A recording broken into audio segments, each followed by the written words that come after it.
Bismillahirrahmanirrahim. Assalamualaikum warahmatullahi wabarakatuh. Alhamdulillah. Alhamdulillahirabbil alamin wassalatu wassalamu asrofil anbiya'i wal mursalin sayyidina Muhammadin wa ala alihi washabbihi ajmain. Rabbi shrah li sadri wa yassir li amri wahlul 'uqdatam min lisani yafqahu qawli. Halo teman-teman sekalian, apa kabar? Alhamdulillah. Kita berjumpa lagi di dunia maya dalam keadaan sehat walafiat. Dan oleh karena itu, pertama-tama tentu kita selalu harus bersyukur kepada Allah Subhanahu wa taala atas segala karunia yang telah diberikan kepada kita yang begitu banyak dan mustahil kita bisa menghitungnya karena begitu banyaknya. Di antaranya adalah karunia kesehatan, karunia kesempatan, karunia umur panjang yang barokah, dan tentunya karunia yang paling agung adalah karunia iman dan Islam. Mudah-mudahan kita terus istiqomah dalam keimanan dan keislaman, karena dengan keduanya itulah kita akan selamat fid dunya wal akhirah. Selawat serta salam semoga senantiasa terlimpahkan kepada baginda Rasulullah Muhammad Sallallahu Alaihi Wasallam beserta keluarganya, para sahabatnya, dan tentunya semua pengikutnya termasuk kita yang mengharapkan syafaat beliau kelak di yaumil kiamah. Teman-teman sekalian, sahabat yang mulia, alhamdulillah kita baru saja selesai melaksanakan sholat subuh secara berjamaah. Dan sungguh 2 rakaat sholat sunnah fajar sebelum sholat subuh lebih utama, lebih mulia dari dunia dan seisinya. Dan terlebih lagi sholat subuhnya itu sendiri. Mudah-mudahan kita terus istiqomah dalam ketaatan kepada Allah, terutama dalam melaksanakan sholat fardu secara on time berjamaah di masjid, khususnya bagi para laki-laki. Teman-teman sekalian, sahabat yang mulia, pada kesempatan pagi ini saya sedikit ingin menyampaikan tentang tips doa sebelum tidur. Ya, tentu teman-teman sekalian sebagai seorang muslim yang taat, yang beriman, kalau kita sudah mau tidur, ngantuk mau tidur, tidak langsung makplas tidur begitu saja. Tentu kita mengawali dengan berdoa. Nah, biasanya apa yang teman-teman sahabat-sahabat yang mulia lantunkan doanya sebelum tidur itu? Ya, apakah teman-teman membaca Bismikallahumma ahya wa bismika amut, ya, dengan nama Allah aku hidup dan aku mati? Nah, itu doa yang paling populer. Nah, menurut Syekh Ali Jabir dan Gus Baha, ini doa yang basic, ya, doa yang minimalis, ya, yang istilahnya doa untuk anak-anak sekolah, kira-kira begitu. Karena kalau waktu sekolah anak-anak TK, SD itu kan kemudian diajarkan doa seperti itu, kemudian ada artinya, dengan nama Allah aku hidup dan dengan nama Allah aku mati, kan begitu. Tidak ada masalah, itu baik-baik saja karena tuntunannya juga demikian. Itu adalah doa ketika kita hendak tidur. Tetapi teman-teman sekalian, sahabat yang mulia, ya, dari referensi yang saya dapatkan dari para ulama, ya, yang baik secara langsung dalam majelis-majelis taklim maupun secara virtual melalui internet di dunia maya, saya mendapatkan satu ilmu tentang doa sebelum tidur ini. Karena teman-teman sekalian, perlu kita ketahui bahwa ketika kita tidur itu sesungguhnya kita sudah mati, ya. Menurut keterangan, ketika kita tidur itu, ya, roh kita sebetulnya lepas dari badan kita. Maka itu kemudian fenomena tentang mimpi segala macam itu kaitannya dengan itu. Jadi roh kita itu jalan-jalan lah gitu selama kita tidur. Bahwa ketika kita tidur aktivitas fisik masih terjadi, ya, metabolisme segala macam itu tetap berjalan, tetapi rohnya sendiri itu, roh kita itu istilahnya diambil oleh Allah, ya, selama kita tidur. Maka oleh karena itu begitu pentingnya doa, karena ya siapa tahu kemudian roh itu tidak kembali, artinya kemudian kita dijemput oleh malaikat Israel, kita menghadap Allah Subhanahu wa taala.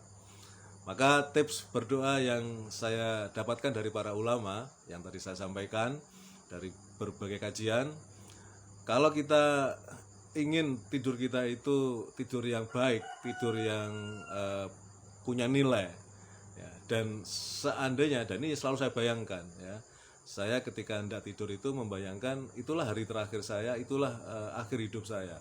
Karena kita nggak tahu ketika tidur itu apa yang terjadi. Ya, kalau ternyata kemudian kita meninggal, ya artinya ya kita sudah mengawali dengan doa yang baik, dengan doa yang paket komplit yang ingin saya sampaikan. Ya, jadi ini menurut pengalaman dan apa yang saya amalkan. Dan biasanya saya mengamalkan ketika saya belum ngantuk berat gitu istilahnya. Jadi masih siap untuk terjaga, ya pikiran masih sadar, maka saya akan membaca doa yang cukup panjang ini, paket komplit ini. Tapi kalau saya sangat ngantuk, jujur ya, kalau ngantuk berat ya, saya doa yang basic tadi ya, Bismikallahumma ahya wa bismika amut itu kan. Nah, doa yang komplit apa ya? Yang seperti yang saya praktekkan dan ini dari para ulama yang saya dengarkan. Jadi kita mengawali ketika hendak tidur itu membaca syahadat ya. Asyhadu an la ilaha illallah wa asyhadu anna Muhammadar Rasulullah. Kemudian dilanjutkan dengan membaca Al-Fatihah ya. A'udzubillahi minasyaitonirrajim. Bismillahirrahmanirrahim. Alhamdulillahirabbil alamin arrahmanirrahim maliki yaumiddin. Iyyaka na'budu wa iyyaka nasta'in. Ihdinas siratal mustaqim. Siratal ladzina an'amta 'alaihim ghairil maghdubi 'alaihim waladdallin. Amin. Nah, setelah Al-Fatihah lanjutkan dengan 3 kul ya. Kita membaca Bismillahirrahmanirrahim, surat Al-Ikhlas, Qul huwallahu ahad, Allahus samad, lam yalid wa lam yulad wa lam yakul lahu kufuwan ahad. 3 kali ya, 3 kali. Kemudian dilanjutkan dengan surat Falak dan An-Nas masing-masing sekali ya. Supaya tidak terlalu panjang tidak saya bacakan ya.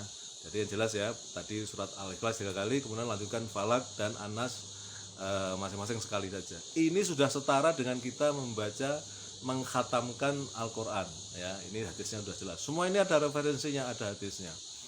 Nah, setelah itu kemudian saya lanjutkan dengan membaca ayat kursi.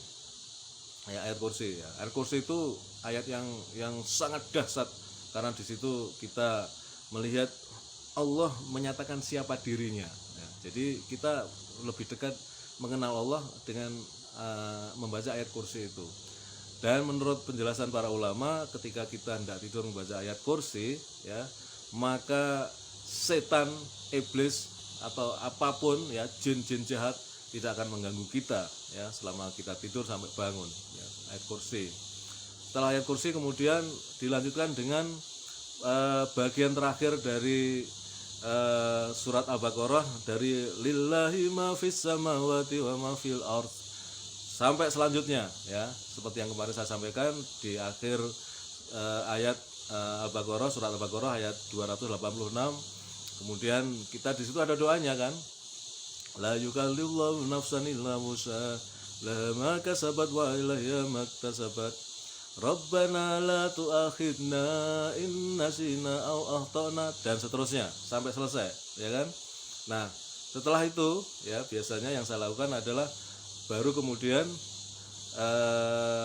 kalau saya masih belum terlalu ngantuk, masih tetap terjaga, membaca surat Al-Mulk ya. Karena ini luar biasa Al-Mulk ini ya. Kalau kita baca sebelum tidur ya, tentu kita harus hafal, itu cukup panjang. Ya kalau nggak hafal baca boleh. Kan sekarang di HP juga banyak aplikasi Al-Quran. Nggak apa-apa kita sebelum tidur baca Al-Mulk ya, karena dengan membaca Al-Mulk itu ya kita nanti akan terbebas, terhindarkan dari siksa kubur ya. Ini luar biasa. Sekali lagi ini kalau kita mau doa kita komplit sebelum tidur. Setelah doa membaca surat Al-Mulk, baru kemudian biasanya saya membaca doa yang tadi itu, yang basicnya doa tidur ya, Bismikallahumma ahya wa bismika amut itu kan. Nah, setelah itu sebelum kita merem gitu, biasanya saya lakukan adalah berzikir ya, misalnya subhanallah walhamdulillah wala ilaha illallah wallahu akbar wala haula wala quwata illa billahil aliyil azim, minimal 3 kali. Setelah itu selesai, baru kemudian saya tambahkan dengan bersolawat kepada Rasulullah. Allahumma sholli ala sayyidina Muhammad wa ala ali sayyidina Muhammad. Nah, itu kalau kita ingin berdoa dengan paket komplit sebelum tidur. Dan menurut pengalaman yang saya alami, kalau kita membaca ini secara komplit begitu ya, tidur kita itu insya Allah pertama tenang, dan kemudian kalau kita sudah memprogramkan bisa bangun untuk qiyamul lail ya, sholat malam, sholat tahajud ya, dan witir, itu kita mudah terbangun ya. Artinya kita misalnya setel alarm ya, yaitu kita tergerak untuk segera bangun dan kemudian segera mengambil air wudhu ya. Itu menurut pengalaman saya. Tetapi kalau misalnya hanya doa yang basic itu kadang-kadang ya bunyi alarm nggak dengar, kalaupun dengar kemudian hanya dimatikan, tidur lagi, baru bangun setelah mendengar adzan subuh ya. Jadi teman-teman sekalian, sekali lagi bahwa dalam kehidupan ini Islam mengatur semua hal. Islam itu adalah sistem yang komplit ya, dalam kehidupan ini sebagai petunjuk, sebagai pedoman ya. Ini yang kita harus bersyukur menjadi seorang muslim, karena untuk tidur pun kita diatur bagaimana tidur yang baik, tidur yang berkualitas, dan tidur yang punya nilai ibadah ya, begitu teman-teman. Alhamdulillah sudah 11 menit. Jadi untuk kali ini saya merekam dengan kamera datar ya, supaya untuk variatif. Biasanya saya kamera berdiri ya, karena saya masih belum bisa siaran langsung ya, siaran langsung melalui Facebook baru bisa saya lakukan nanti setelah tanggal 23 atau 24 ya. Saya kena hukuman ya oleh Facebook ya, nggak apa-apa, jadi siaran tunda melalui rekaman. Baik teman-teman, demikian yang bisa saya sampaikan, tips berdoa paket komplit. Memang agak panjang, tapi ya memang kita ingin tidur kita berkualitas. Dan sekali lagi seperti yang saya lakukan atau saya bayangkan, bahwa ketika kita tidur itu kita nggak tahu apa yang terjadi, apakah itu hari terakhir kita hidup, Allah kemudian memanggil kita, maka kita sudah sempat untuk melantunkan kalimat-kalimat thayyibah, doa-doa, bahkan ada sebagian adalah surat-surat dari Al-Qur'an ya kan. Insya Allah kita husnul khotimah ya. Karena setelah itu tidak ada penghalang. Setelah itu kita tidur, kita tidak melakukan aktivitas yang lain, apalagi aktivitas yang misalnya mengandung maksiat segala macam ya. Kita sudah menyampaikan, melantunkan kalimat thayyibah, syahadat ya. Orang yang bersyahadat sebelum meninggal dunia dakhalal jannah, akan masuk surga. Demikian teman-teman yang bisa saya sampaikan. Kebenaran datang dari Allah, dan apabila saya dalam menyampaikan ini ada kekurangan, ada kesalahan, itu adalah kedhaifan saya atau kelemahan saya sebagai manusia biasa, dan mohon dibukakan pintu maaf. Assalamualaikum warahmatullahi wabarakatuh.